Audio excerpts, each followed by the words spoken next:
Let's go. Good day, viewers. Today we are looking at gravitational field. Under gravitational field, we want to talk about Kepler's law of planetary bodies. The first law states that the planets each travels along the ellipse with the sun at one focus. At one focus means the sun is at the center. The second one said the line joining the sun and the planets sweep out equal areas in equal times.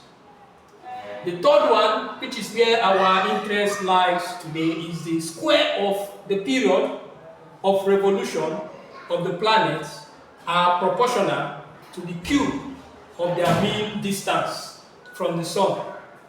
Comparing two planets together, according to Sir Isaac Newton, he states that the gravitational force between two planets is directly proportional to the product of their masses and also inversely proportional to the square of their distance apart, which states that F is equals to G, and let's say we are considering a smaller planet to the planet of the Earth, ME.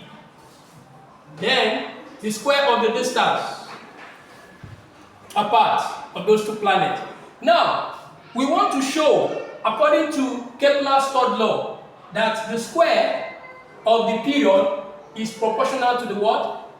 To the mean distance, which is r cubed. Mathematically, how do we do that? Now, we take this first law as equation 1. Newton law of gravitation, universal gravitation as equation 1. Also remember, in circular motion, centripetal force Ft is given as mv squared over what? R. Centripetal force is the force that keeps a body moving round a circular path. Now we call this what? Equation 2. Now combining equation 1 and 2, you have G M over r squared is equals to what? Mv squared over what? R squared. Now in this case, the mass of one of the planets will cancel out, leaving mass of the Earth.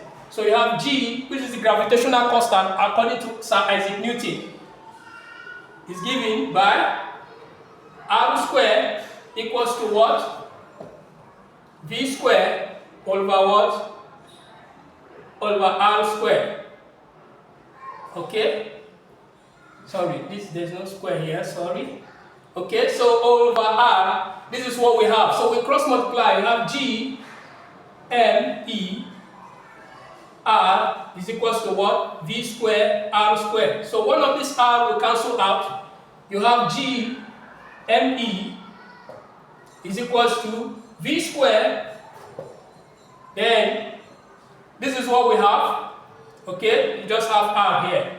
Now let's make V squared subject of the formula. You have V squared equals to GME all over what? R. Since we are dealing with radius of the Earth, the mean distance, we change this small letter R to capital letter R. So you have V squared equals to what? GME all over what? R, which is about, the value of this radius of the Earth is about 6,400 kilometers.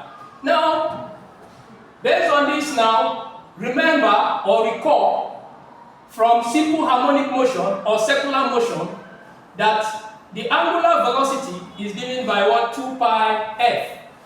Okay? Since the body is revolving around, there must be frequency. And frequency is given by what? 1 over the period. So we substitute it into this equation. You have omega is equals to what? 2 pi all over what? All over 2 pi all over t, okay? So you have this. Now, also recall the relationship between linear velocity and the angular velocity is equals to V equals to R omega, where R here is still the radius. Since we are dealing with radius of the Earth, we have big R omega, okay? So now, in place of this, we represent R omega. We replace it with this. So you have V is equals to what? 2 pi all over t times what? R. So you have V equals to what? 2 pi all over t R. Okay? If you know those of us who do mathematics very well, there are 2 pi R here represent the circumference. Okay? So now, substitute this into this equation. We call this equation 3. So we have what? 2 pi R over t all squared is equals to what? G me all over what? R. So opening the bracket, you have 4 pi square R all over what? T squared is equals to what? G me, which is the mass of the earth, over what? R. So this now, you cross multiply, you have 4 pi square R cube is equals to T square G M what? E. Okay? So we divide both sides by 4 pi square. 4 pi, or let's divide both sides by G M E. So you have G M E. So this will cancel out. You now have T square is equals to what? 4 pi square over G M E is equals to 4 pi square over G M E, okay, R what? Cube. So K, we introduce a K as a constant because 4 pi G and N, they are all a constant. Mass of the earth is constant. So therefore we have K is equals to 4 pi square over what? G M E. So if that is the case, we introduce it into this.